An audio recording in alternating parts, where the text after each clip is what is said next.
Ótimo.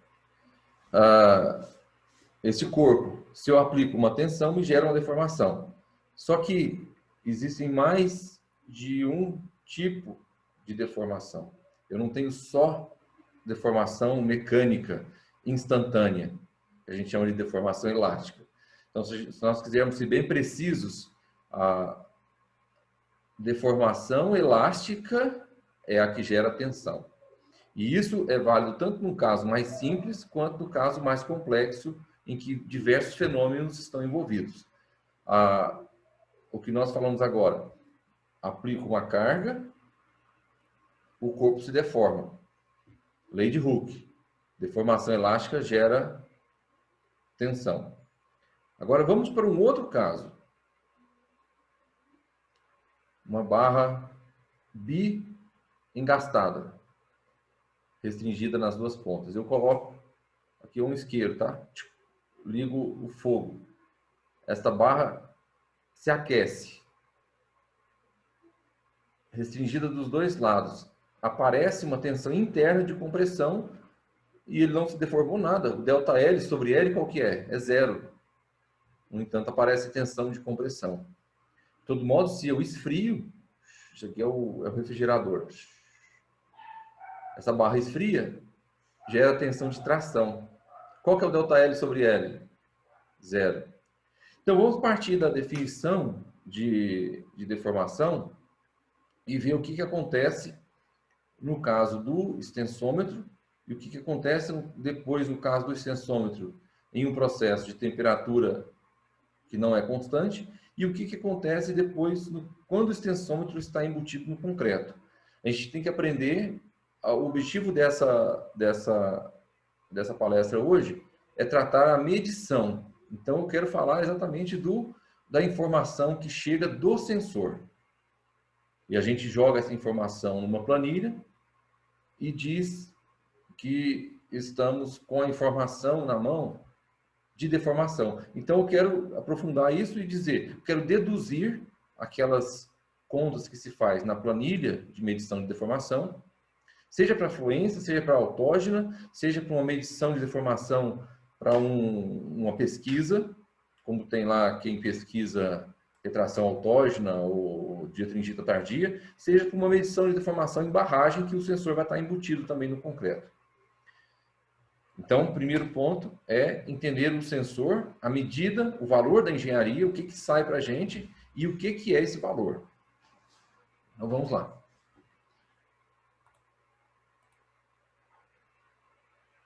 Imagina, eu vou pegar aqui o extensômetro. Esse raciocínio que nós vamos fazer vale tanto para o extensômetro de resistência elétrica tipo Carlson, como o extensômetro baseado em cordas vibrantes.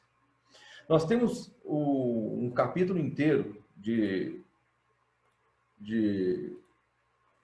medição de deformações no livrão de Furnas, no livrão concreto massa, do Passery. E veja bem que o esquema de um sensor de resistência elétrica, às vezes é um pouco intrincado por dentro. Você vê lá no livrão as figuras e tem o esquema interno do modelo M8, o esquema interno do modelo M4, que é o menorzinho.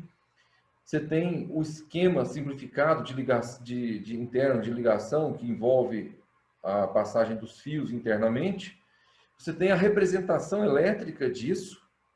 E, na verdade, o que se faz por dentro é um trabalho de pontes de Whetstone. Então, você tem vários métodos de leitura em função do tipo de ligação que você muda, variando a configuração dos fios. A leitora é justamente um equipamento capaz de enviar um sinal, passar uma corrente internamente pelo sensor e, pela medição de resistência, relação de resistências, a gente interpreta isso de uma determinada maneira. Eu não quero entrar nesse detalhe interno. A gente, às vezes, entra no detalhe e perde o principal, que é o todo. Vamos voltar para o aspecto mais simples de tudo isso, que é uma variação de comprimento gera uma variação de resistência elétrica, no caso do extensômetro de resistência elétrica, e gera uma variação de frequência no extensômetro de cordas vibrantes.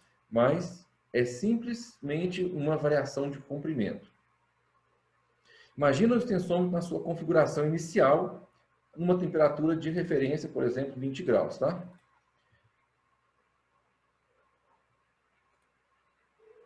Desculpem, eu vou compartilhar minha tela para vocês verem o que eu estou vendo aqui. Agora ficou melhor. Quando eu falei do extensômetro Carlson, eu tinha em vista eu achei que vocês já estavam vendo a minha tela e não estavam. Eu tinha em vista este documento aqui. A gente não estava vendo, não. Pois é, desculpe, agora que eu me toquei. Eu estava mostrando o documento do livrão, o capítulo 5 do livrão. Essa é a ponte de Weston, que eu estava me referindo, em que a ponte de leitura significa um galvanômetro, que indica a passagem de corrente por alguns caminhos, e tem vários métodos de se medir essas resistências em relação de resistência. Antes de mostrar eu estava mostrando o esquema interno do sensor, que é um pouco complicado, um pouco intrincado.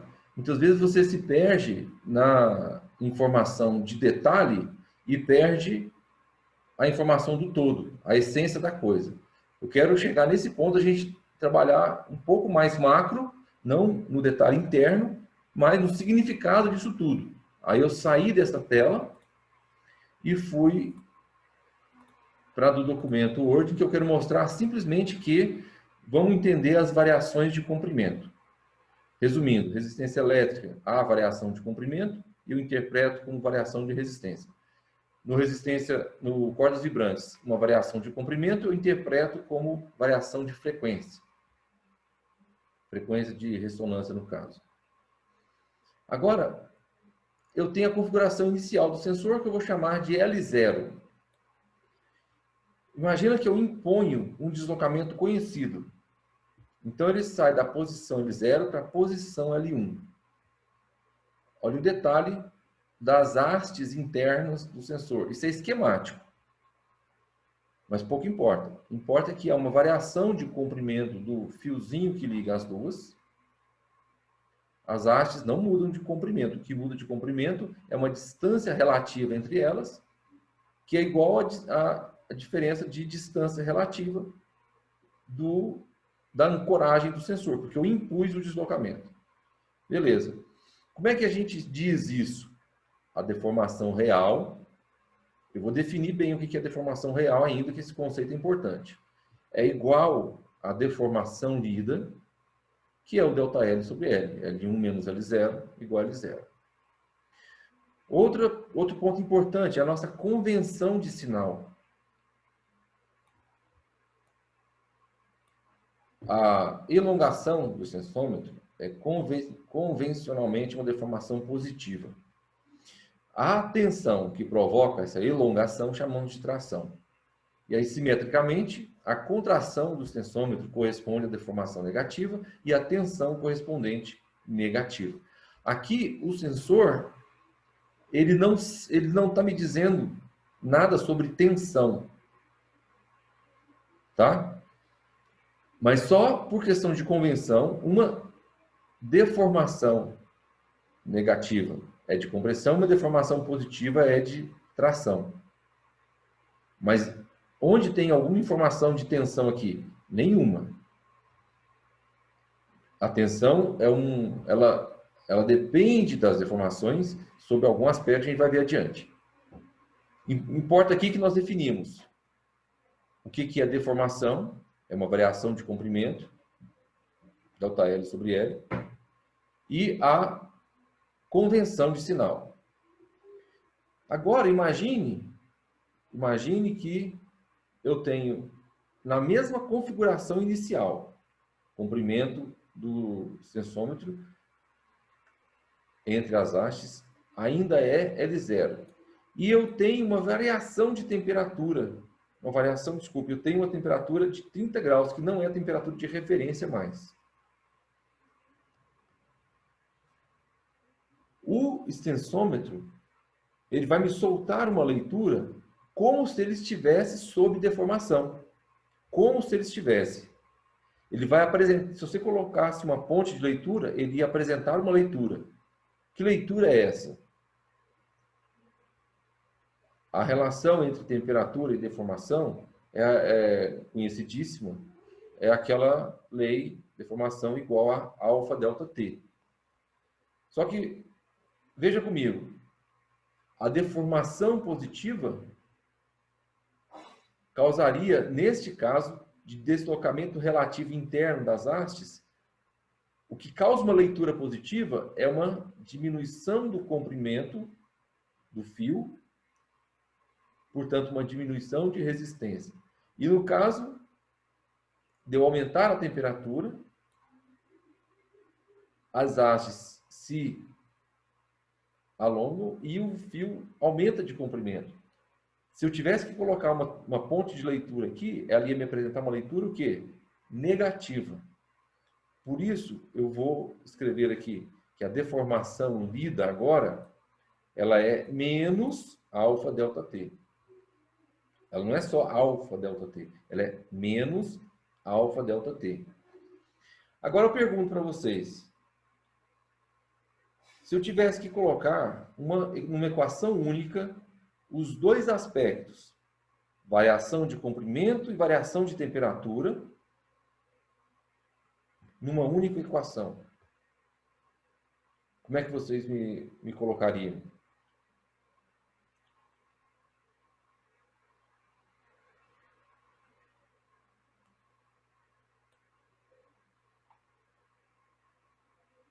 Eu vou escrever ela aqui, que é a conclusão de 1 e de 2.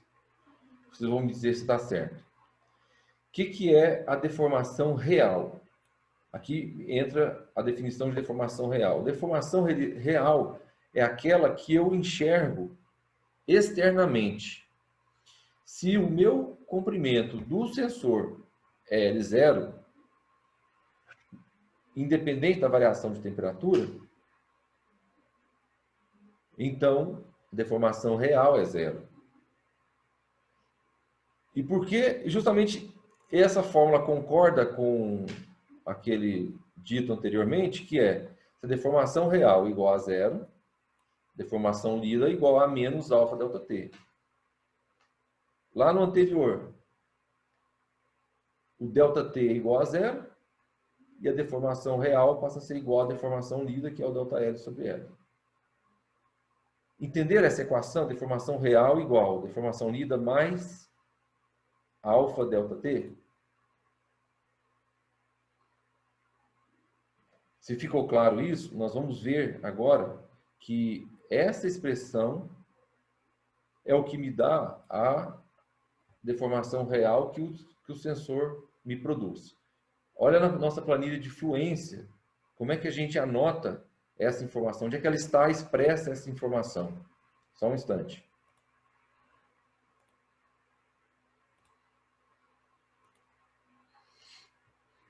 Eu tenho aqui, por exemplo, uma planilha de ensaio de fluência, em que eu coloco uma carga. Eu faço uma leitura, primeiro o corpo de prova sem carga, e depois faço uma leitura com carga. O corpo se deforma, é claro que por compressão, então aparece uma deformação ali negativa. Então, inicialmente, o que é esta equação? Essa equação que a primeira deformação que eu obtenho na minha planilha é justamente o delta T, o alfa delta T da fórmula, transformado em deformação, é claro.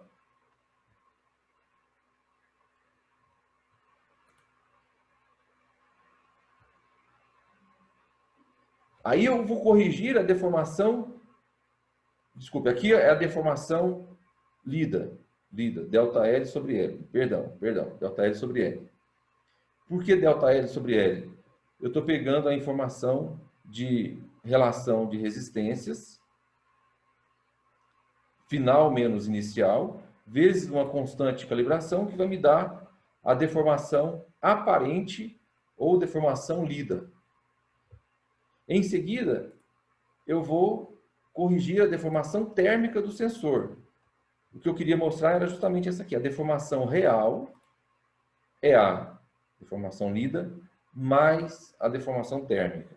Exatamente essa fórmula que nós...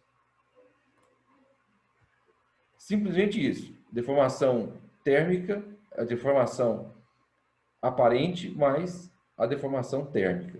Isso, deformação térmica do sensor. Tanto é que essa deformação térmica que eu pego, ela é obtida através do coeficiente de dilatação do aço e não do concreto. Por quê? Eu estou corrigindo a deformação lida com a deformação térmica do aparelho para chegar na deformação real que o aparelho me informa. E esse ponto é importante. Esse significado da deformação real da planilha é esse. Eu corrigi a deformação térmica do sensor. Essa planilha, apesar de ela estar aqui específica para um ensaio de fluência, é exatamente essa mesma planilha que a gente usa para o monitoramento de barragens, onde o concreto é submetido a um histórico de temperaturas qualquer. Então, ponto 1. Essa fórmula de deformação real da planilha significa que eu estou pegando a deformação aparente, ou seja, a deformação lida, e somando com a deformação térmica do sensor.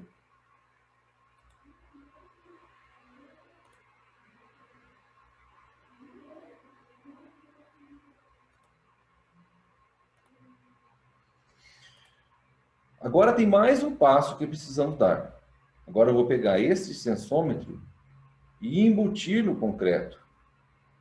Agora, o concreto vai ser a causa de variação tanto da temperatura quanto da variação de comprimento do sensor, causado por tensões.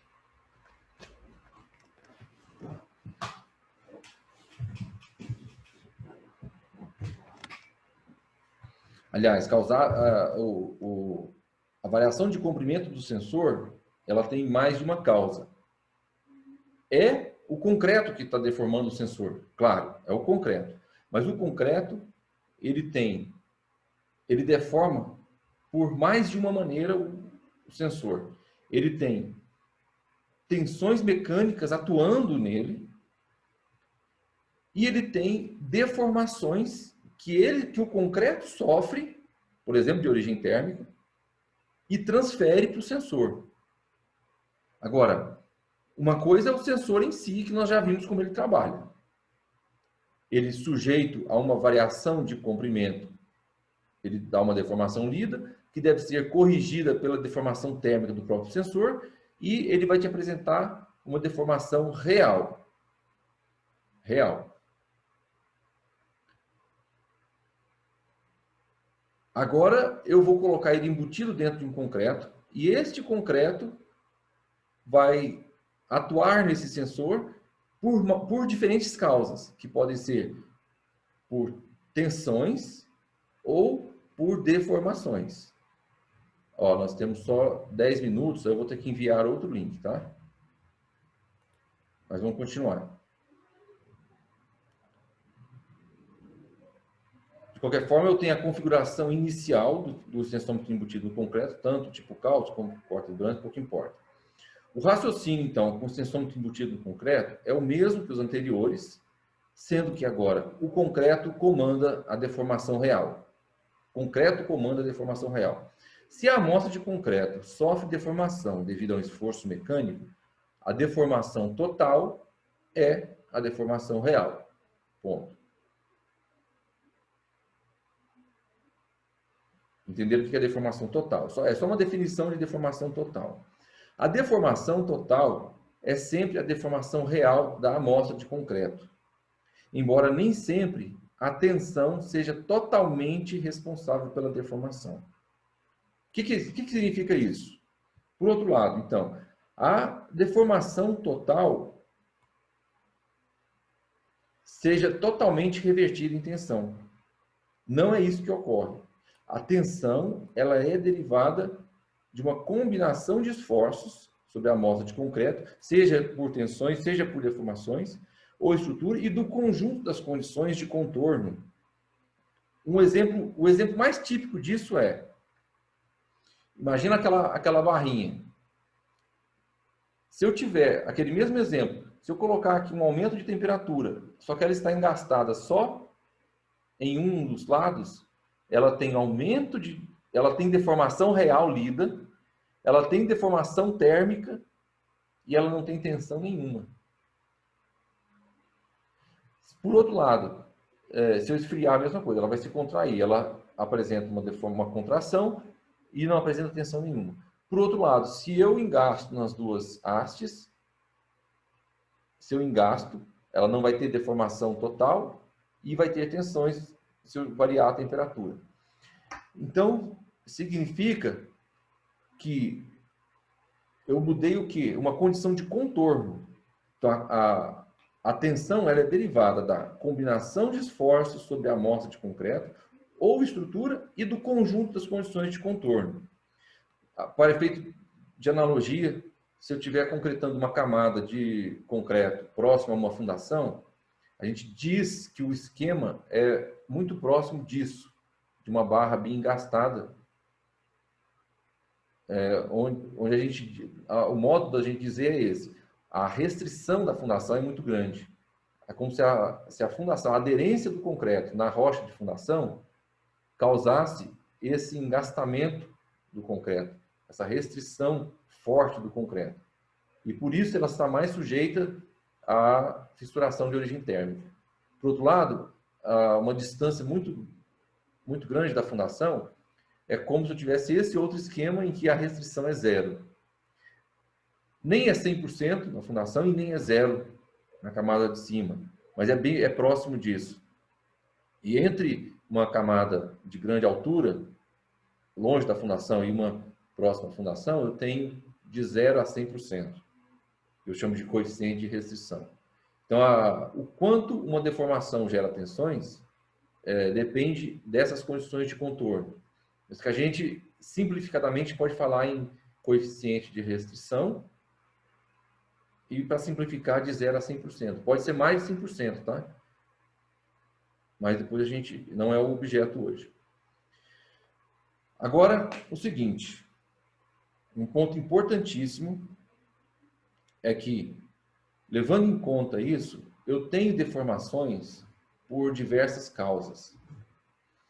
Geralmente, o concreto, durante a construção, ainda não está submetido às tensões de projeto, de carregamento, não tem um lago fazendo esforço na estrutura, eu não tenho o peso de uma casa de um equipamento mecânico em cima do concreto, ou de um edifício em cima do concreto, ainda não tem nada disso. Eu tenho camadas sendo construídas ali. Então,